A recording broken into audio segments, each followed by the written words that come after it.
Γεια σας! Είμαστε εδώ, ο Γιώργος Σοφιανίδης, ο Τάσος Σαραφίδης, εγώ. Γιατί 23 Σεπτεμβρίου, Σάββατο βράδυ, ερχόμαστε στο Düsseldorf της Γερμανίας, στο μεγάλο χώρο που διοργανώνει ο Σύλλογος Ελλήνων Ποντίων του Düsseldorf, ο Ξενιτέας. Σας περιμένουμε για ένα ξεφάντωμα, όχι μόνο ποντιακά, θα έχει τα πάντα ποντιακά. Ξέρετε τι θα ακούσετε. Αλλά θα έχει και δημοτική μουσική με πολύ ωραίο συγκρότημα, με πολύ ωραία παρέα. Σας περιμένουμε. Λέγει Γιώργο. Θα περάσουμε μια υπέροχη βραδιά για τους Έλληνες του Düsseldorf. Μεγάλο μου τιμή θα συνοδεύσω δύο τόσο αξιόλογους και μεγάλους καλλιτέχνες στο εξωτερικό της Γερμανίας. Σας περιμένουμε όλους. Πολλές φορές τα είπαμε. Τώρα όμως θα τα πούμε καλύτερα. 23 Σεπτεμβρίου, Σάββατο βράδυ, στο Düsseldorf της Γερμανίας.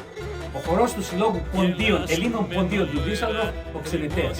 Όλοι να είστε εκεί. Σας περιμένουμε. Σας περιμένουμε.